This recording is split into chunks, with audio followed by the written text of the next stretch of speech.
have to do is show you how your money gets spent to help animals. So if at any point, you do? If at any point you have a question about what's happening, please just shout it out at me. We've got that, a nice outlet. I'll get onto that in a minute. Let me tell you first how the centre started. Why we're called the Jaguar Rescue Centre, and I have to go through some rules. We used to work with the frogs and the snakes at the same zoo. They got married in Spain and then they decided to come to Costa Rica. So when a sick animal got found, the government or the local people would bring it to the zoo people because they knew that they'd worked with animals in the past and they thought they were the most appropriate people to take care of the animals. This changed when they got a sick jaguar 11 years ago. It was a baby and its mum had been killed by poachers up in the Bree Reserve. And sadly the baby was really sick, and because they weren't a rescue centre at that point, they didn't have any facilities to care for it properly, and sadly that baby died. But after that they decided that if they're going to get all these animals, then they might as well do it properly, and so they started a rescue centre, and that allowed them to have a vet clinic and employ a vet. And now they get every sloth on the planet has got 3 toes. Very bad name. Somebody named them in Spanish about 300 years ago, and when that name got translated to English, somebody mixed up the fingers and the toes. So we have really been calling this. They come here usually as babies, sometimes as adults. As a baby, they get leaves, they get goat's milk, and they also get some vegetables. Because without mum's milk, they are lacking certain nutrients, and we find that they do a lot better if they have. They come here. They come for 3 big reasons. Does anybody want to guess what? Wild animals. Wild animals? Actually, no. Surprisingly, if a sloth gets attacked by a wild animal, it usually doesn't survive. The wild animal usually eats it, and it never actually ends up here at the rescue centre. But domestic animals is number 2. So dogs, actually. Dog attacks is very common. Because again, the sloths, if they get stuck in the same tree, because it's not connecting to anything, they have to come down to... Where's the jaguars at? Where's the jaguars? Yes, in Costa Rica. Where can you find them? Mostly actually in the Central Valley. They have huge home ranges, so you don't get a jaguar anywhere where there's people. Our baby sloths, when they come in, put in like the busiest room. Yeah, so what's the nutrition? This is for the sloths or for who? This is for the sloths. Just a bit of extra to make sure they get enough vitamins and everything, the carrots, a few eggs entirely. Right, so mainly what's the dietary? Becky will tell you all about it, but it's mainly leaves. Okay. Mainly a bit On leaves, and slowly we just stopped giving the vegetables. We do track our sloths when we release them in other places, and we were finding that they were losing weight. They weren't doing very well. So reintroducing sloths. They're very hard, and it's because a female will only have 1 baby at a time, and she'll spend a full year raising her baby on her body, and the baby will continue living how it learned to live.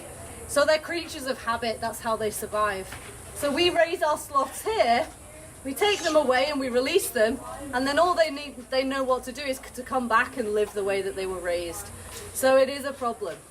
Release them down there, away from the centre, and we will be tracking them to make sure they're okay, but it's the same kind of vegetation as we have here. That was part of my, so what I'm doing is trying to get this program sort of improved in terms of the success is high, so it's really hard to harvest the leaves from the top of those trees, and to just can't reach up. basis as well.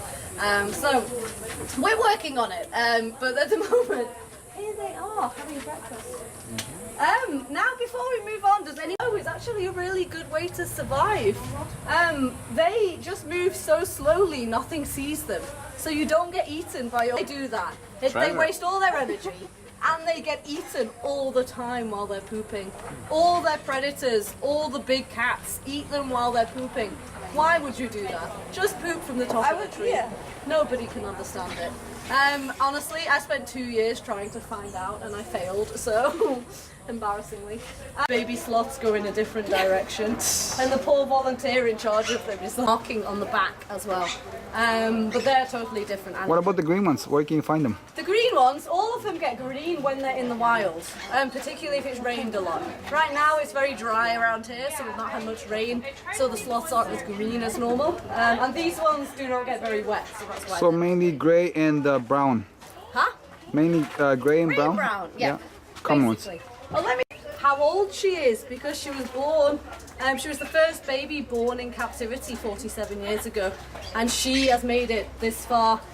All the others are younger than her that we know of. So wild sloths might live until they're 100. We just really don't know because no one's been following one for that long. So a single eyeball. He can't see. He was born like that. We've got him as a baby. He was found on the floor.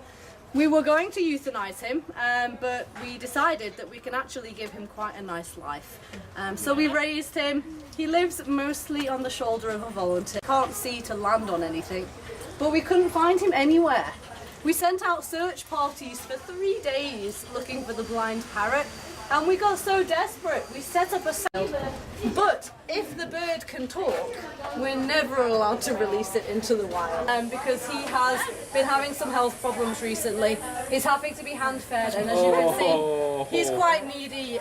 He actually really finds a lot of comfort in holding on to another living. A female will mate with several males while she's in heat.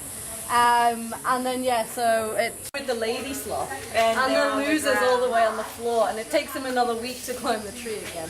So it's a good tactic. She was found on her mum's dead body by the side of the road. Her mum had been killed by a car. And the Pacific coast of this country, there's a huge crocodile population, and a lot of people go and feed them there. So you've got hundreds of crocodiles.